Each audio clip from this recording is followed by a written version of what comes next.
start. Hey, everybody. This is Living in the Matrix. I'm Jonathan. Say hello, Rich. Hey, Rich. I'm not rich. I am rich. Hey, everybody. And I just want to welcome everybody. Today is a fantastic day. We have a really special guest, Whitney Woodcock. Whitney is, to introduce her, I found Whitney on Instagram and I just resonated with the reels she was sharing. And I thought, you know what? She would make a perfect guest. And Whitney describes herself as she's into freedom and curiosity enthusiasts and loves breaking rules to life, which is exactly who I am. So it's like, I was thinking this is a fellow traveler. But I thought the best way is, Whitney, why don't you kind of give us a introduction, let us know who you are, or our audience know who you are, and then we'll get started. Cool. Thanks. Well, thank you guys for having me.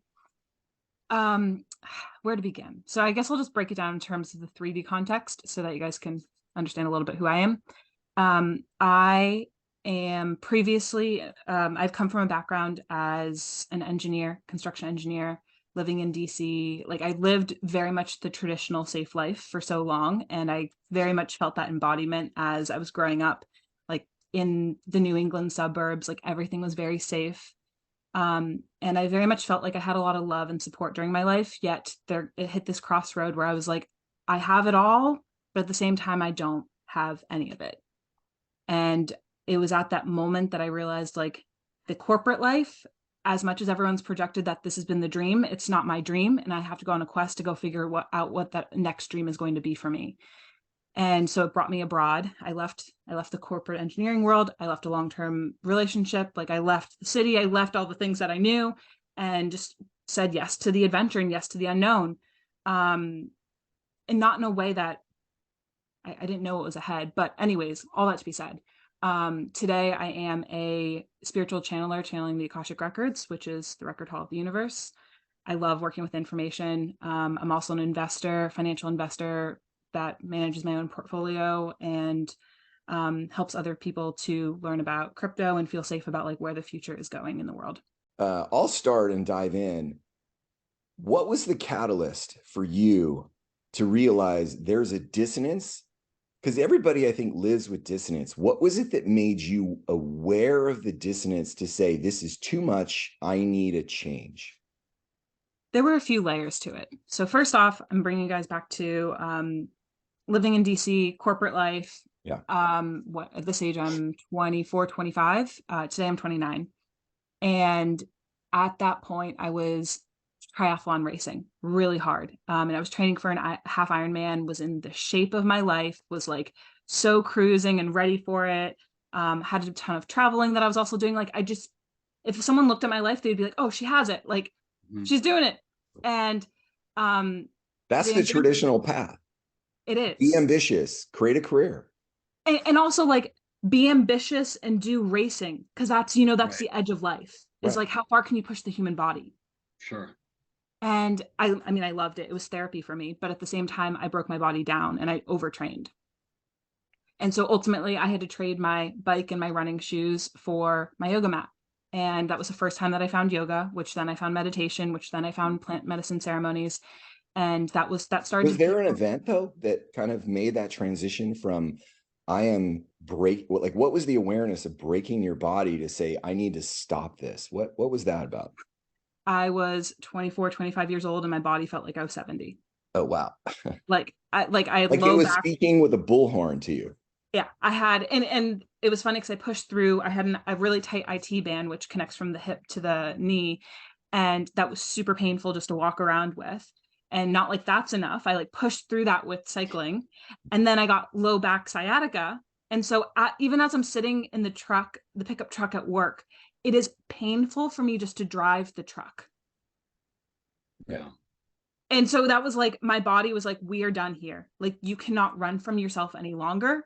We have a different plan for you. Because one of the things that I think most people struggle with, and this is what I want to draw out, is there's a I'm not listening moment in your life, which is what most people start in. They start with this idea, I'm just not listening, I'm not awake, I'm not aware, to self-awareness. Do you think you had the self-awareness at that point? Had you already developed that in your life? Because what I want to draw No, out is, no. when did the awareness start coming on? Was it just the bullhorn of your body, or was there something else going on? The awareness came on a little after, once I had found yoga and meditation, because then I actually had to slow down and listen to the thoughts in my Got it. mind rather than run from it. Yeah. I found that running and the endurance racing, while it was really good for me to move my thoughts, it also exhausted my energy so much. So I didn't have any energy to make any other shifts in my life. Like my relationship that I was in wasn't, it was a friendship more than anything. Right. I mean, it was great, but it was a friendship. Living in DC was a band-aid fix. I was doing everything that was like yeses to my family. And I was the oldest of three girls. So I very much felt that pressure of like, responsibility, golden child, be the image. And I did that, but Right. I didn't actually check in with myself, or I didn't even know how to check in with myself. So it wasn't working for you. Yeah, Yeah. it wasn't working. Would you say then, but looking in retrospect, that yoga is a gateway drug? It is. And I always say that because then 2 weeks into yoga, I was like, I have to sign up for the teacher training. And so I did my 200 and then 300-hour training as well. But I like to say also yoga teacher training, while a lot of people do that, it's a gateway into more development or more entrepreneurial stuff. Like it's just a gateway. Yeah. So what And was the then first? meditation and deeper mind-body connection, and then plant medicine, and then how, tell us about that journey, because to me, that's the evolving. You had the physical pain and the bullhorn, but that was just a little bit of a trigger. It seemed like the bigger evolution was coming through a combination of these mind-body experiences and with a little bit of plants involved. And that seems to me to be like that altered states, right? Where boom, you're like, that's a catapult. So tell us a little bit about that. Maybe if that's a good segue, Jonathan. I don't know. What were you going Yeah, to say? no, that's what I want to get to, is this. Yeah. There's a progression, because you said to me in our notes, my favorite thing to chat about is creating your own freedom. I want to unpack the steps that you made so other people can connect to potentially some of those steps, not all of them, but things that resonate. Everybody has that awakening. And I want to unpack that a little bit so other people can hear how you did it. Like, what was it that really made you wake up? So one of the biggest parts that continuously happens with all levels of my awakening has been the community and the support that I've really received. I find that one of the easiest ways to be able to stay stuck, or like when I hit the resistance points, was just because I would look around in my life and I would look around at like expanders or the people that are going on around me. And I'm like, what goals are they working towards? Oh, like you kind of look around to the people right around you. And you're like, am I doing okay? Am I safe? Like, yeah, like stay in the corporate thing, stay in the relationship, like stay in all these things, because it's what people around the pack are doing. But I found that when I started to put myself into the yoga and into the meditation space, I found my mentor right away. She found me. And my mentor was something that really You're helped me. Morpheus. There you Yes, go. yes. Yep. She was my yoga mentor, meditation mentor, and then she helped bring me into the plant medicine ceremonies as well, which was ayahuasca. And so throughout all phases of my awakenings, I have found that the mentors have arrived when I have needed them the most. And it's just people that I resonate with. Like I'm just like, I'm open to your energy, or sometimes it's even I'm attracted to your energy. Um, there's and I haven't even fully understood it at the time, but what it is they hold a key that I want and that I need to know at the time. This is my thing here, right? So this is why I'm caught up on this stuff, because it's extant to you.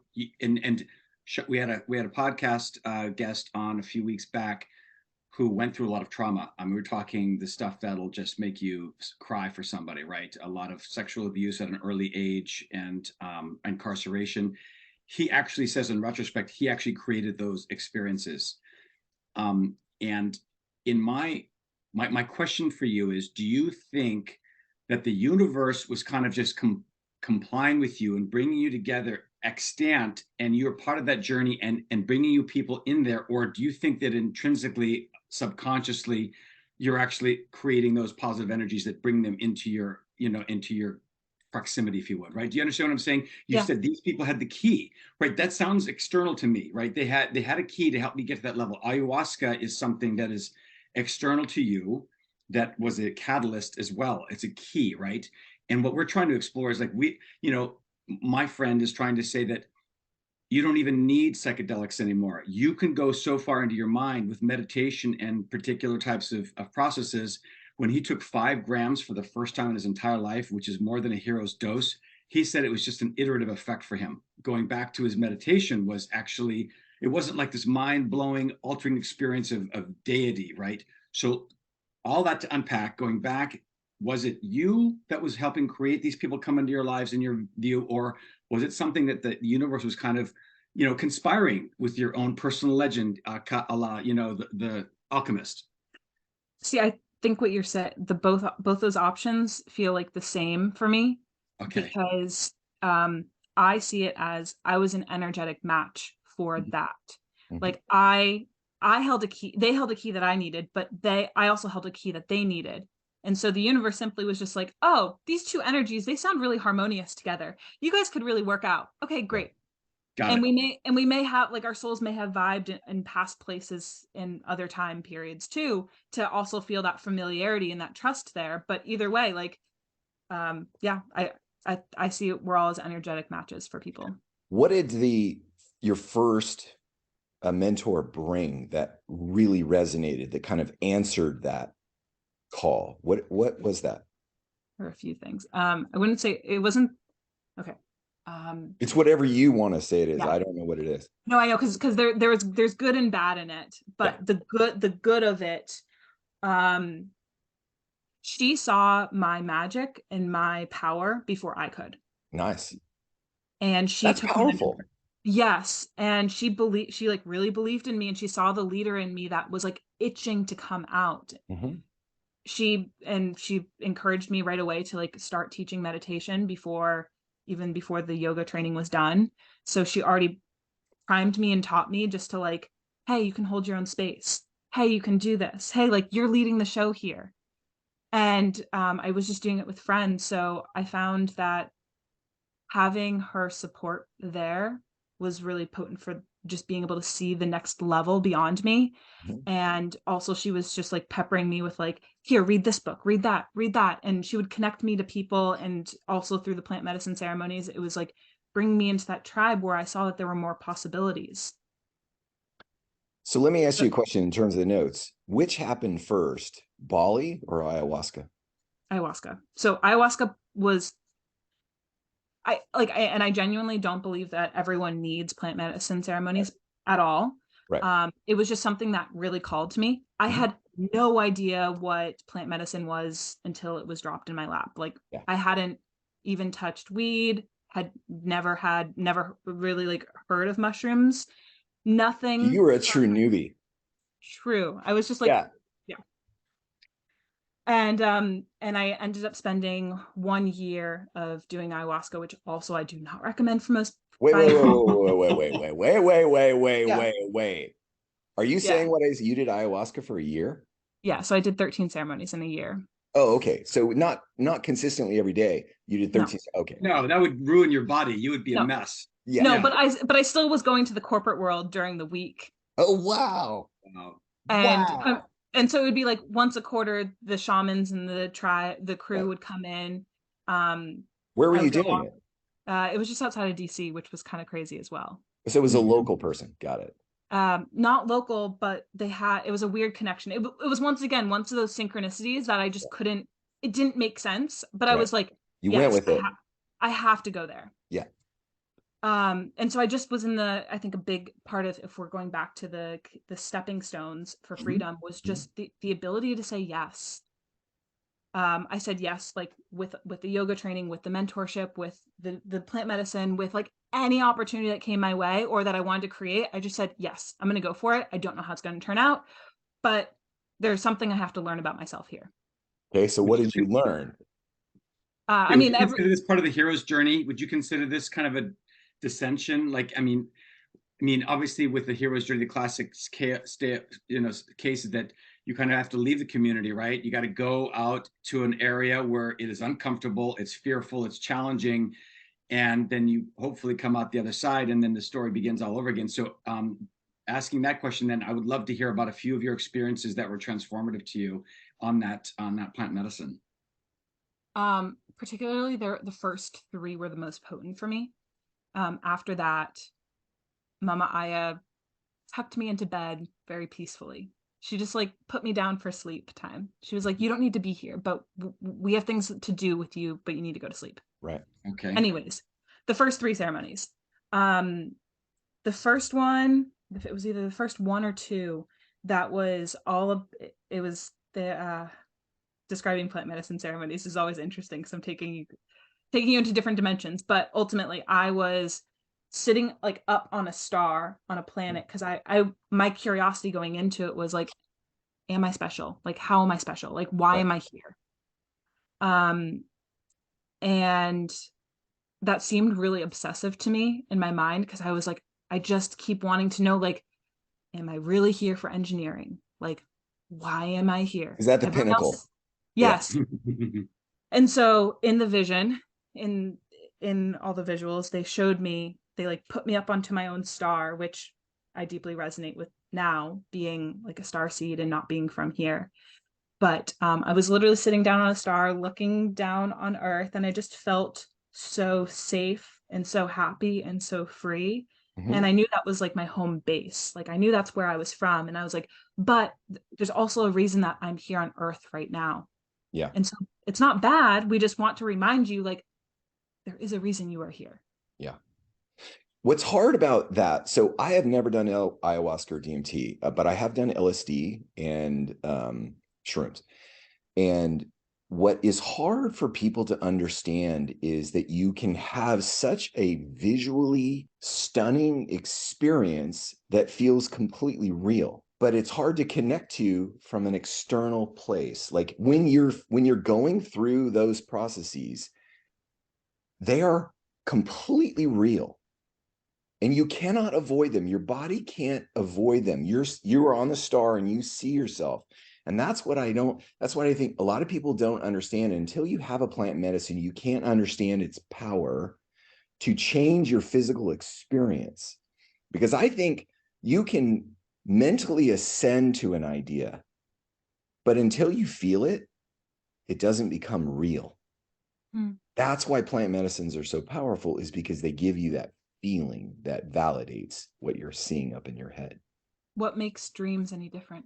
I'll tell you from a scientific experiment, at least at Johns Hopkins, Whitney. So I read a book called The Immortality Key, which talks about early Christians, including the Greeks, took a psychedelic drink at the Mysteries of Lucius and found God, right, in one way or another. Marcus Aurelius took it. If you read the Meditations, you'd realize this guy tapped into the cosmos, right? And he actually wanted to save this place. And the author's premise is that the early Christians, when they took this, which was a combination of ergot and or psilocybin and some kind of pennyroyal and barley, they had this experience of transcendence, death of the ego, and a loss of the fear of death. And what he begins the book by describing is at Johns Hopkins, they've had a psilocybin research bucket there for about 20 some odd years. And these people had stage 4 cancer.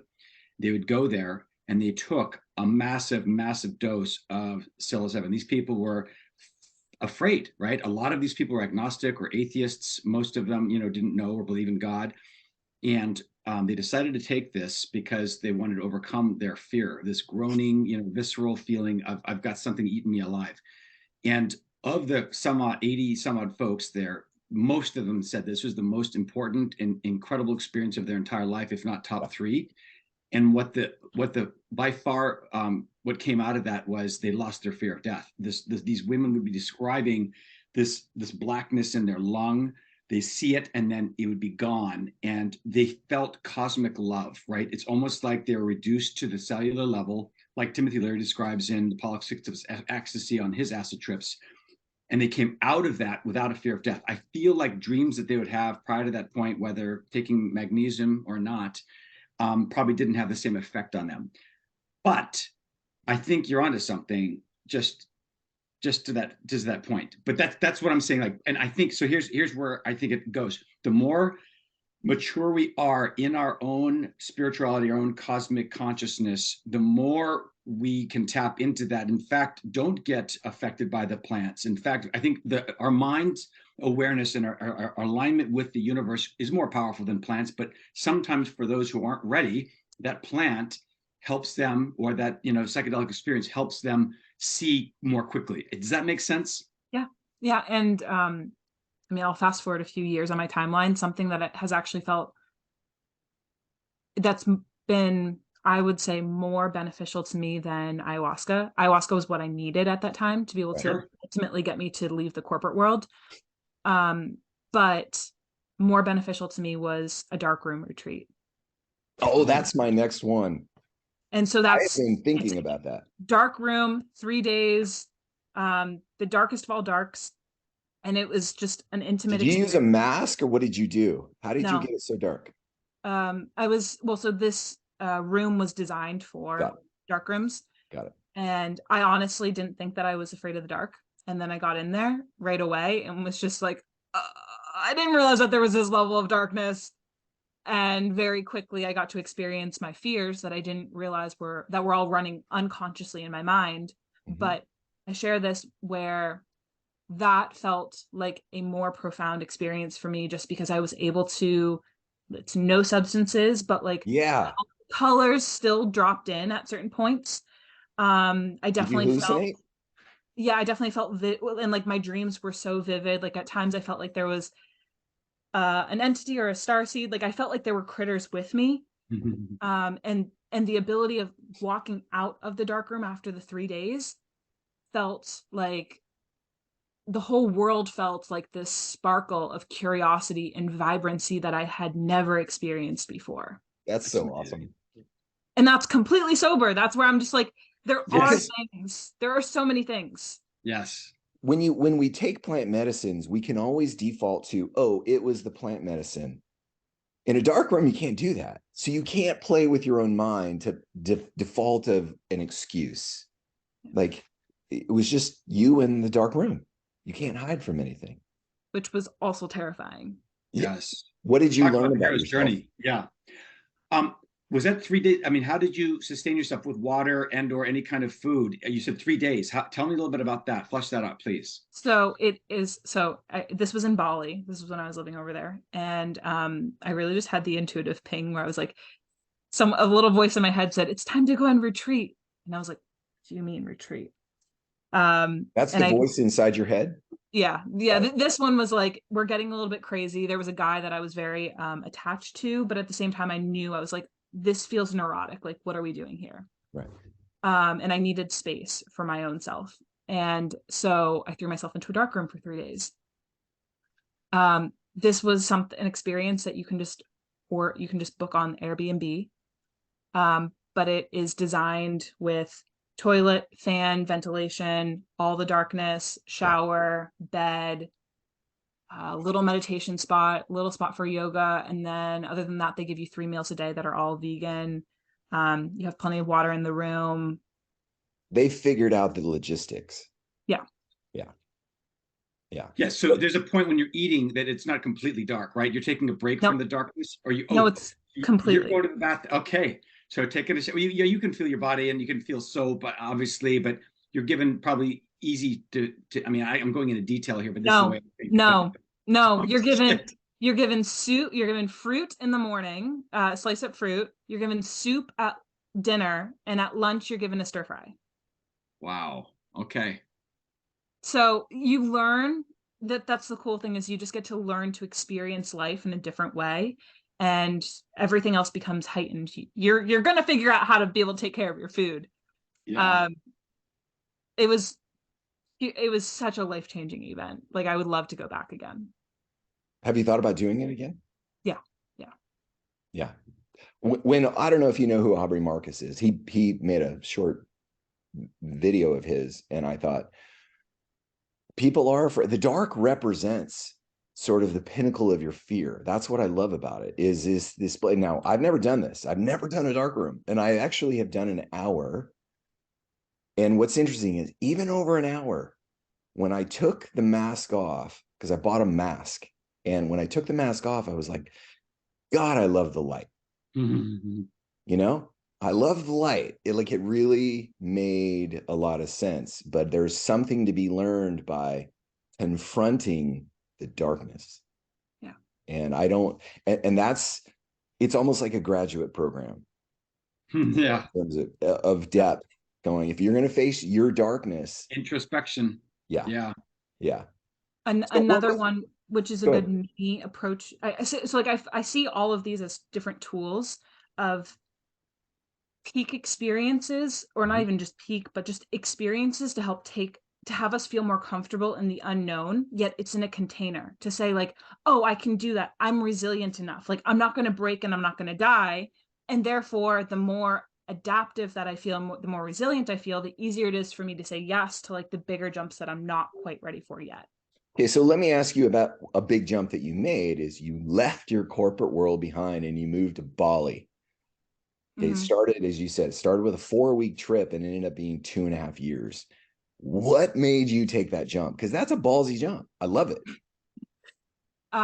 It is a ballsy jump. And I honestly, if I knew that when I was leaving DC, I would have obviously felt, well, obviously to me, I would have felt terrified. I would not have, I would have overthought it. I would have also thought about what people thought, my family thought of me. I would have taken it far too personally. I never honestly would have gone. But the more that I started to just reduce it down to like, hey, I'm here. And what feels most alive for me right now is like this community. Like when I got into Bali, I was like, what is this place? Like I've never experienced a place that feels so playful. Like it feels like adult playground, yet it also is very economical. It has a Mhm. lot of people who are bringing different innovative ideas. It's also Um, a digital nomad capital now. it is. It Yeah. is. And so it was like all these things that I was like, well, this is a no-brainer. Like I'm gonna go back to DC and try to find like a job that like in my mind I was like, oh, I could be yoga teacher, manifestation stuff, and then like teach yoga on the side. Like I could do something like that. Or I could and I could work at Lululemon or something like that. And because I was like, I need a different flavor of life. Um, but I was like, why would I go back to that? I have enough cash for that. Sure, it would make me feel uncomfortable, Mhm. but I have enough cash runway if I really wanted to play this right. And so I ended up staying. And that was where I met a partner who was deeply into the financial arena. And one of the curiosities that I had when I went abroad was like, and when I was in the corporate world, is I really wanted to know, like, what does a dollar actually mean to me? Mhm. I get that like everyone has projected their beliefs onto me around like what a dollar should mean to me, and Yeah.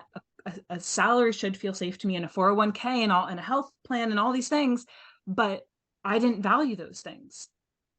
So I wanted to go on the hunt to understand like what do I actually value, and one really great way for me to do that was to just say like I don't need the salary right now. I can ride on my savings, and also I can learn how the financial system works. And that was what my partner at the time helped mentor me with, is to really welcome me into the financial arena, understand the systems, how money flows, how energy flows in the world, and also where the future of the financial system was going. Yeah. And we're Let me talking ask like you. Web3 stuff. Sorry, like Web3 and like kind of having your own autonomy apart from big financial institutions, Yep. creativity, content, and things like that. That's portable, et cetera, right? Yeah, and to break Web3 down for anyone who doesn't know, like crypto was honestly the thing for me. I mean, understanding crypto and blockchains, that was I first of all had never heard of that. This was back at the beginning of 2020. I'd never heard of this stuff. And for me, it was like, wait, what are you talking about? Like, there's this thing that's run by code and not by people, and money can move and it's safe. It's not for just drugs. And how is this going to be part of the financial rails of the future? And little bit by little bit, I was able to see like, oh, it's a decentralized platform where people can actually work in a network together, and there's not different power games or hierarchical things that are going on with the governments. Could you give a 1 or 2 minute overview of what blockchain is? Because a lot of people have heard about it, and obviously crypto is a form of blockchain, right? So could you I think that's right. So could you kind of flesh out, because there's a lot of security involved. There's a lot of stuff behind the scenes, and it sounds like it could be complicated, and it is kind of, but at the same time, in general, I think it's probably, you can understand where people are going in this direction. So please, kind of help us understand about a minute or two what it actually is. Yeah. So blockchain is more of the system and the structure behind the crypto and behind these systems. So that would even be like the rails to the internet. I'm blanking on what the word is for now.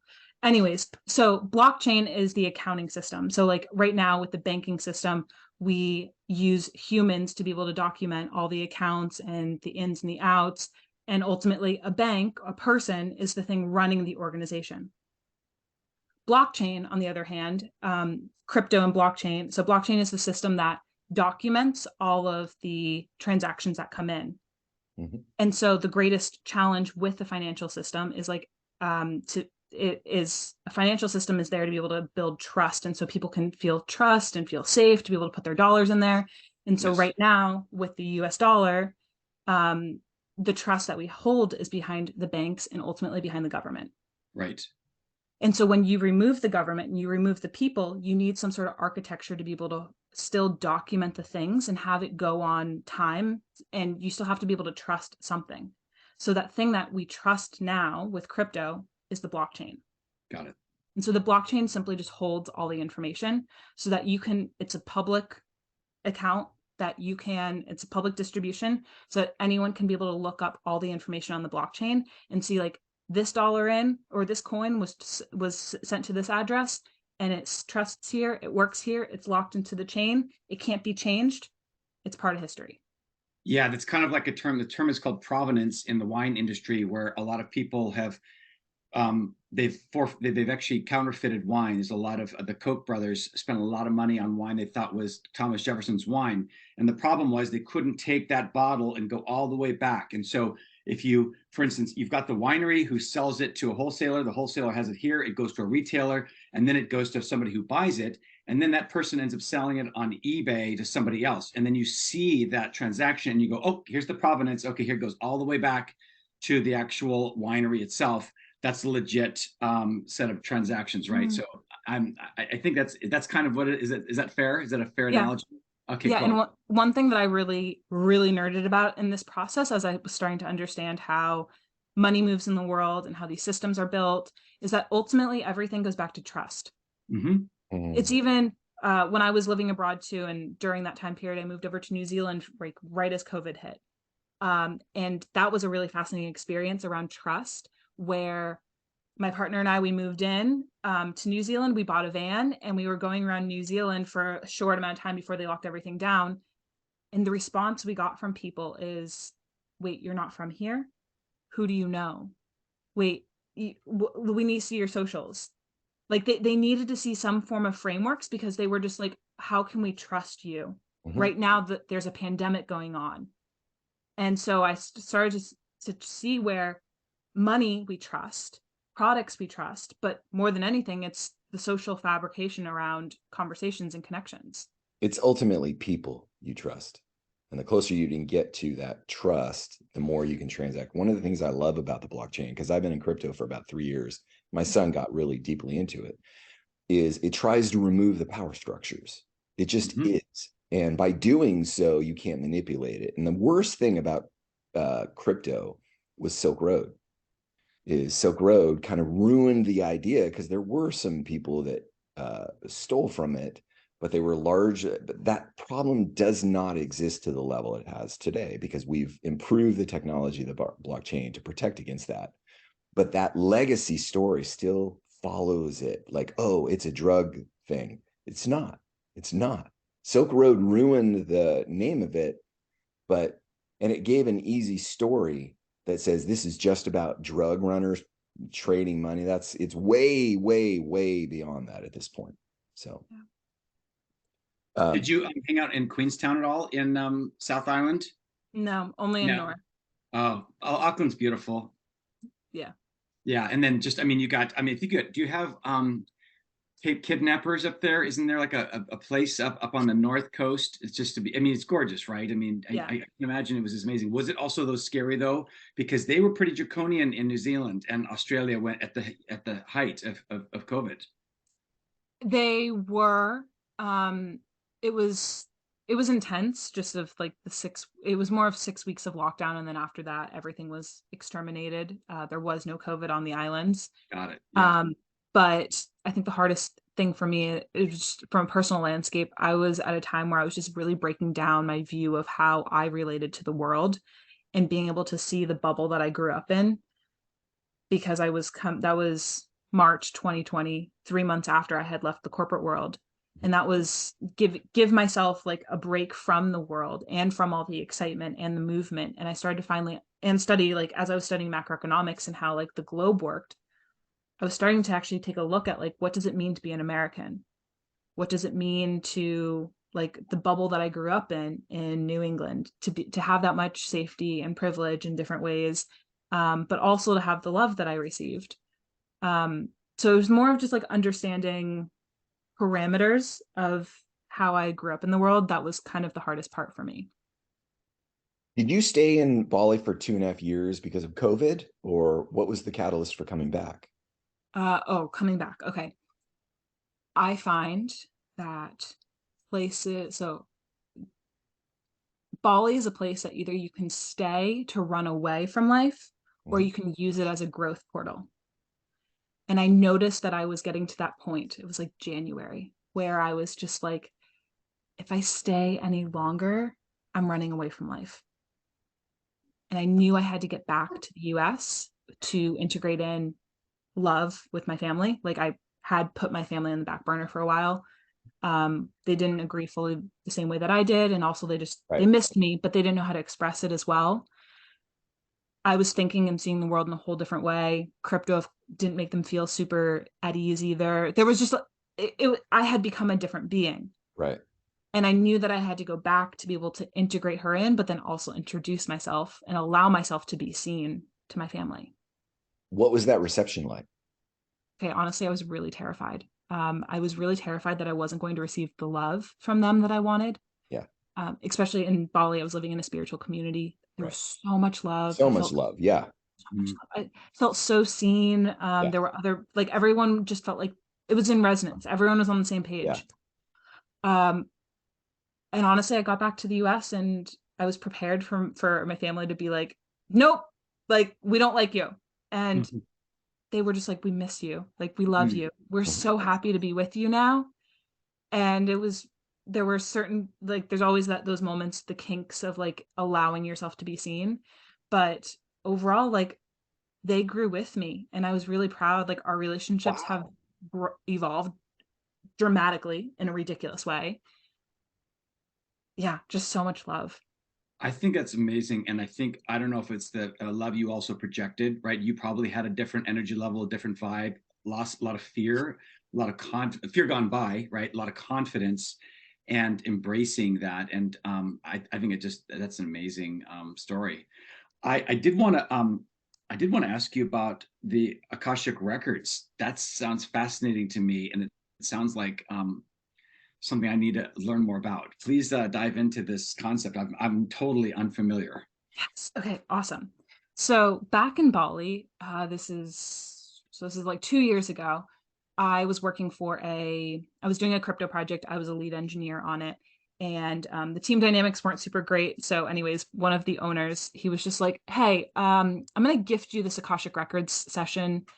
And at the time, I had no idea what it was. I was like very deep into my spiritual work, but I was like, sure, like, yes, girl, like, yes, please, thank you. And so I get into this session, and ultimately she's the channeler, the reader. She was also a therapist. And so I just really so I'll give a little context. I had no idea what the Akashic records were. So I did a little research. What I basically got was enough to understand, like, it is the record hall of the universe. It has all the information there, and it lives like in another dimension. It's an energetic, you tap in through an energetic realm. Okay. Okay. Interstellar and Jorge Luis Borges. He has a library, this Library of Babel. That sounds amazing. Okay, Yeah. keep going. So from that session, I was hooked where in that session, like when you go in, my experience from an Akashic Record session was like, I felt like I had the greatest permission slip to be myself, where my therapist was able to tap into my record. My guides came through, whoever's present and alive in the record and wants to speak to you and remind you of like, hey, you're going through this bumpiness, or you have this curiosity, you have these questions. Like, we want to help remind you what it's like to be you and what feels most alive in your world right now. Are these ancestors, or are they just people that are familiars, that are friends, that are just entities that are guiding you along this way and giving you this information? It's a little bit of both. So the record, so now as a channeler, I can tell you this. It is the Akashic record keepers are the ones who like help facilitate the information. And so I like to picture it as literally a library. And the record keepers are the librarians. And so as a channeler, I go up to the Akashic record keepers and I'm like, hey, welcome. I'm in my record today. These are my curiosities. These are my questions I have. What other information do you have for me? Mm-hmm. And so they'll come back and they'll either deliver symbols, messages, people, past memories, past lives. They'll deliver different things to be able to help transmute the message to me. And so it's almost like they're giving me a stack of books and they're like, here, go read this story. Go read that one. And then What I is come a back. record? What is a record? Help me understand what a record is. Is Oh, that just your life visuals and anything you experience? so I like to think of record as information. Okay. But is it Uh, information related to your experience? yeah. Got it. So the Akashic records I open up my record for me, and like I could open it up for you, for each of you separately. Right. And then I could also open up like the collective. Mm-hmm. So there's different levels and different ways that you can play with the Akasha, but it's all of the information in the universe. That's a lot of stuff. I asked you in the beginning, in our orientation or the onboarding, what character in the Matrix are you? And my first guess, I've followed your content for quite a while, and I thought she's definitely going to say Neo, because Trinity is too easy because you're female. I was like, that's bullshit. You're at least near, and you didn't. You said I'm the Oracle, which I thought was freaking fantastic. Unpack that. That's awesome. I totally understand why you answered the Oracle. Yeah. Go ahead. Yeah. So yes, I work in the Akasha and I love working with it, mostly because I nerd out about information, and like my engineering mind still loves to see the world as the structures and systems and understand how we fit in as humans. Right. That has been a constant theme in my life, is like, I may not be an engineer by trade anymore, but my mind still sees the world in systems and structures that makes me a deeper engineer than I ever was in the industry. Yeah. I'm in UX, by the way, so I totally get that. Yep. And so with related to the Oracle side of things, I still really nerd out with going into the Akashic records very frequently and either chatting about, like, whenever I have emotional things that come up in my world around, like, when I talk about emotional things, I mean emotional patterns that keep repeating, whether that is through people or attracting in the same type, like the same conflicts, or emotional frustrations within myself, or even just clarity on like what are the best possibilities. Like, I have these 3 options. What's the best timeline, or what would feel most in alignment with me? Whenever I feel those types of things, I always go into the Akasha, and I've done this for other clients and other friends as well, to be able to help them harmonize, feel more confident, feel more in alignment with themselves and their soul. It's really, really a love-based space to be playing in. So describe an experience of going into the record, either for yourself or with another person, of what that experience is like for you. So part of being a channeler as well is I have unlocked all of my clair abilities. So I experience things mostly Clair meaning clairvoyancy? Yes. Got it. Yeah. So and that clair abilities also can translate to psychic abilities. Got it. So I have, which for translation, psychic abilities are very natural and very human. Mhm. It's just humans who have crafted this narrative around We like create psychic our own limiting abilities. beliefs. Yeah. Yeah. Stephen King hints at that in The Stand. He says, like, when you miss a train that crashes, or you miss a flight in an airplane, certain kinds of what seems to be coincidences, and you're not on that, that's a psychic thing coming through, coming to the surface that we have innate and we've repressed it. I think that's brilliant. Whitney, keep going and tell us a little bit more about being in that experience, if that's okay, if Yeah. it's kind of even describable in terms of we could understand. Yeah. So, I mean, the cool thing about the psychic abilities as well is that quite often, like Stephen King has said, we all experience life through these different abilities, but we don't realize it because that's just how we've experienced life always. So for me, I experience life and especially in the channel, very clairvoyantly. So it feels almost like there's a projection on my third eye, as if I'm seeing like a movie and I'm like transported into a different world. Yeah. And then when I'm narrating it back, and sometimes I share this online as well, I'm just dropping you guys into the place that that I've channeled into. And I can continue to keep asking the record keeper's confirmation, like, am I here? Is this a yes? Is this a no? Is this my imagination?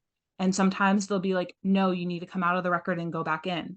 Mhm. So I constantly am checking myself as well, but like using all of my psychic abilities has been really helpful for me just to experience and drop myself into an environment to really understand, like, is this a timeline that I'm being supported for?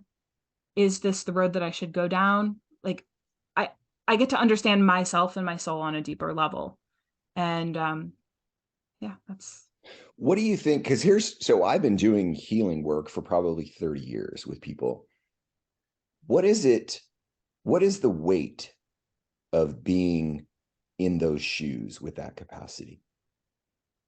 like responsibility. Yeah. Because that's a big power. That That's is big. the Oracle is a really big power. How do you hold that? I was really nervous for many years about this. Yeah. And it was funny because I had How no long idea. has that been? Give us a sense of time, Oh, how long it's been. um, so my spiritual awakening process began over the past 5 years, Okay. and then channeling came into my life. I did it unconsciously without knowing while when I would be on the metro going to work in DC. Mhm. But it's 3.5 years. Okay. So you've Yeah. been learning to become comfortable with this responsibility for about 3.5 years. Is that what you're saying? Yeah.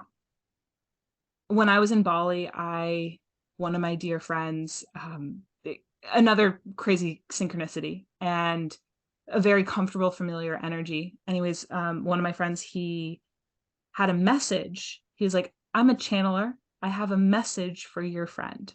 And I was like, I've never heard of this. Yeah. You're going to have to translate this. I'll Right. tell her and I'll see if she's receptive to it.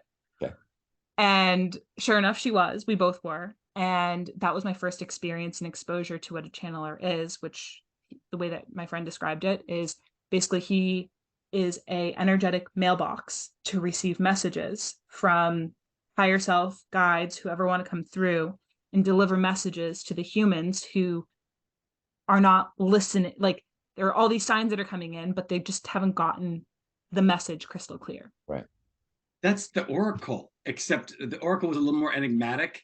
Maybe you're more direct when you're telling people, Well, no, but it's that's almost why. like walking through these Exactly. doors. There she is in the courtyard, having a candy, or like going into the room and having the cookie, and just giving little hints of things like that. But yeah, you can see that whole mechanistic process. It seems you're that's why we love the Matrix so much, Whitney, because I think if it's a fair description in how you go about that, and it's these little hints, right? It's these little kind of steps along the way, and yeah, that's brilliant. I love that framework you're describing. So I will go back and ask again, what do you think has been the hardest part about holding that responsibility? Because there's a lot of power.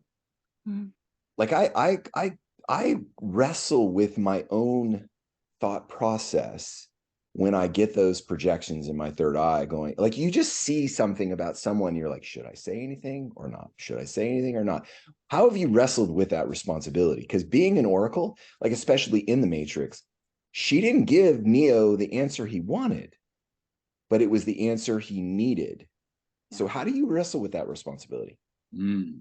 So I also, my channeling friends, before I had my abilities online, before I trusted and believed in myself, the message I kept getting from Spirit and from all of them were like, hey, Whitney, can you chat with us? Can you chat with your higher self? Like, your guides are here and they want to chat with you. Yeah. And so it just started off as like little whisperings, and they started getting a little more aggressive, and they started placing like magical mentors in my pathway, and just like different opportunities came into my world that I would say that I said yes to and I was excited to. And it also had me like believe and own different levels of my power and my confidence. And so my confidence has been like kind of the game for me all of my life, is like I've I've just really needed to take my human mind out of the way and believe in myself, because it's all just, I'm being supported. And I think that's the big thing about humans, is like we're constantly being supported, but we can mental maneuver if we're not. Um, and so little bit by little bit, I just Was there a got placed. moment though that really solidified it for you? Like, okay, I can put on these shoes. Yes, which leads to a lot of stories. There were a lot of different situations that I was put into where like I was mentoring with a magical mentor. I would do energetic healings on different people. Let me stop you real quick there, because for our audience to understand, the goal of all of this is not to control people. It is to heal people. Mm. That's the point. The responsibility is not to control people, it's to heal. You use the responsibility to heal. The Oracle was trying to heal Neo. She wasn't trying to control him. Well, that was the problem he had when he was asked by Morpheus, "Do you have free, do you believe in free will?" He goes, "Absolutely. I hate to feel that I'm not in control, right?" And so that's the construct, and Yes. that's the way people grow, not through a deterministic cause, but because they feel something in themselves that helps them be a part of their own reality, right? That's where the growth comes in, and I think that's what's so powerful is you give hints and portents and little angles that then that's that aha moment, that eureka moment, right? That is what is so powerful, right? Yeah. It's instead of just dumped in your lap, right? Yeah. And there were little moments along the entire journey, which is why even I brought up like the dark room. And I also did a lot of like float tank experiences. And the people, like going back to the mentors, like I continuously, like the people I attracted into my world were the greatest tool for me to see how much power I really had, but not in a way of like power egoic abusing, but instead the people that I attracted in were very heart-based, just like myself, and they just reminded me of my softness, of my sweetness, of the power of my heart. And I was really grateful for all the people in my world. And also I found during this process, like of the awaken of like being able to have powers of like delivering messages to people. Yeah. A lot of this has gone back to, I've done a lot of work around my connections and how I relate to people, because I don't want, I know that I've known in my mind I'm really powerful, and I've also been really fearful to be able to actually say that and claim that for myself. And so I had to go back to understand like I need to create better communication ability so that I don't feel like I'm being too much for people. And so Mm. quite often, like I love questions. Like that's also how I work in the Akashic Records, is like I ask questions. I work with curiosity in my life. Yeah. And the same thing goes in conversations where I'll ask someone like, hey, I'm seeing something where, hey, like I'm getting something like, would you like to would you be open to hearing this? And they have the ability then to choose yes or no. So you create an open channel. There has to be a permission there, Yeah. which you respect. No. I really love asking permission, because then Yeah. it gives me full permission to be in my zone of genius. And if someone doesn't want it, they can say no. And I'm like, that's fine. Like, I'll still be a great friend for you. Are you familiar, Whitney, with in Christian circles a word of knowledge? It's a spiritual gift formation. So you've heard of charismatics and the Pentecostal church, right? No. You haven't. Oh, okay. It's a big movement in evangelicalism, and um, it's basically allowing the kinds of things like when you think about what Jesus did in in the Bible, he healed people, right? There were people that were prophets, right? And they spoke things that came to fruition. And so there is something called a word of knowledge. And so it's very esoteric. I mean, a Reformed person like a Lutheran or Catholic wouldn't understand this, right? Only these charismatic types would. But I met a gal on a plane coming back from Colorado. She was going to Sacramento. I was going back home, and she was going to go up to Bethel Church, which is this crazy. They're banging tambourines and they're waving flags and they're asking the Holy Spirit to lurch on the church floor. And it can be kind of intimidating. And to me, I don't really respect it that much. But this woman said, "Can I offer you a word of knowledge?" Because we were talking. And she goes, "Jesus has your head, but he wants your heart." And it was so powerful to me. And it's come in multiple ways from different people. And that's what I've been trying to work on. And I believed her. And I think she was speaking truth. And I believe that she was, in her framework, channeling the Holy Spirit, just like we talk about Buddha and Jesus and, and a variety of other kinds of avatars that have really tapped into the source in special ways throughout, our lives. I think it was just a different way of looking at it. Now, of course, I wouldn't call it clairvoyance, but maybe she would. And it's like what they're claiming is the word of the Spirit of the Lord is coming into them, and then they're telling people these things, and they're also speaking in tongues. You've heard of that term, right? Speaking in tongues. So I don't think it's necessarily similar, but it felt very similar because she did ask me. I She was, do. "Do you mind if I tell you a little word, something that is on my heart?" And I absorbed it, and I think it was true. It's just in a different framework. So to translate the simplicity, because I do believe that's a form of channeling, and I do believe that us humans do a lot more channeling than what we are consciously aware of. Yes, we Yeah. all have a third eye. We all do. And Yeah. it doesn't have to come in just as clairvoyance, but it can also come in as clairaudience. It can come in as clairsentience, like chills. Wow. You're blowing my Yeah. mind right now because I've never thought about Amazing. that. And that is so beautiful. There's so many levels to play with. Right, exactly. Yeah. Anyways, all of the messages that are coming in are simply people just delivering energy. Right. Even when I'm in the Akashic records, you can make it as a big spiritual experience, but all I'm doing is I'm reading energy. Of course. I'm running in my energetic cord up to somewhere else. I'm tapping it in, and then I'm pulling energy from there. Right. And it's not crazy. It's actually total. No. It's all science. It's freaking science in a way. I mean, it seems like it's more than that for the layperson, right? But it's really, you're tapping into. I mean, even Interstellar, right? When he's in there in the singularity, it's the same thing, right? His guiding principle was love and gravity. And it's like, wow, who are these really cool people that created this wormhole for us to go, help save the human race? Well, guess what? We did it, and that's us, right? Yeah. That's awesome. Yeah. And Jonathan heard a little bit about this earlier today as I was chatting online, but quantum physics has been like one of the pillars for me to understand really how the world works. And the more that I understood it, I was like, oh, we're all just energy. And then I started to understand, I was like, even when it's the reason why when someone walks up to you and you can feel them before they say anything, you're like, oh, I resonate with you. And you're like, I don't know why. And then you have a conversation, you're in the conversation trying to understand why to trust that gut feeling. It's because your energy resonated, or you trusted their energy, it felt safe, versus someone else who you're like, nope, I'm not going to talk to you. It's not about what you wear. It's not about how you smell. I don't trust you. See, quantum field theory changed the conversation for me entirely because it allowed me to have a conversation with something about something that exists at a scientific level, and you can measure it. So it's not religious, it's not ethereal, it's not voodoo, it's not something way out there. It's just energy. Yep. That's it. Like, it doesn't have to be more than that. Now, that energy has value and weight and power, but it's not voodoo. And Rich and I come from a Christian framework, and that was our youth. And our story that's in our body that's voodoo. So that's evil. Mm. And that's the dissonance that 1/3 of the world is declared Christian. So they start with that framework and they miss it, that no, it's not voodoo.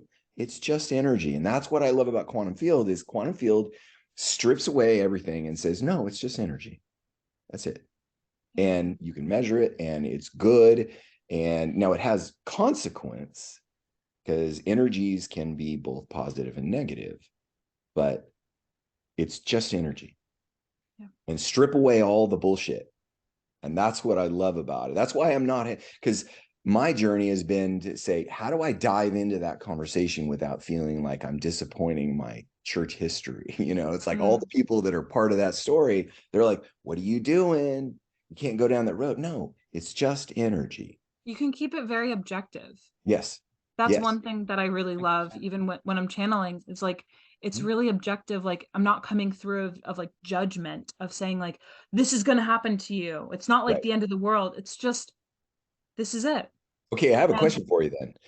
Do the Akashic records speak to the future? Yes. They do. Well, of But course they would. you do have free will. So there are potential timelines. Oh, so so then it's the multiverse. Mhm. Got it. Okay. So it's potentiality, not history. It's all of it. What do you mean by So that? It's an alternate history, perhaps. yes. Okay. So it's like, how does time work? Is time linear? Right. Like it's on the quantum. So even like I can go back in time, way far back, to understand like why I have certain karmic resonances or certain gifts or certain whatever. But also I can go forward and be like, if I went on this route, am I more positively supported here? Okay. I can scroll. I've had other people scroll for me. It's harder. What things that are really emotionally charged for me is harder for me to read for myself. But like around romantic stuff, like I can pull for others, and I can have others pull for me around like, okay, is what type of energy feels most harmonious for me. I've had other people, they really love specifics where they can go into the details of like, have I already met this guy? Like you can get into potential timelines, but ultimately you as the human have all the free will abilities to be able to change and rewrite things as you want. Okay, let me ask you a question, because where my mind is going is manifesting is the process of bringing the future into the present and feeling it as you see it. So creating the congruence. That's where I think we play with the concept of time, and that time doesn't technically exist. Is that the same thing as the Akashic records? Do you think that manifestation is you pulling or creating? I'm exploring here. I'm a newbie. I'm learning. So help me understand. You're pulling the record, but the record already exists. Like it's a multiverse pathway. You're saying it's just energy. Okay. So it's just saying what energy feels most alive. Okay. And it's the same. So it's the same thing with even like the oracle would just be delivering messages that feel most alive. Hey, Neo, this message feels most alive that you have to go down on this route, or you need to hear this thing so that you can activate this pathway.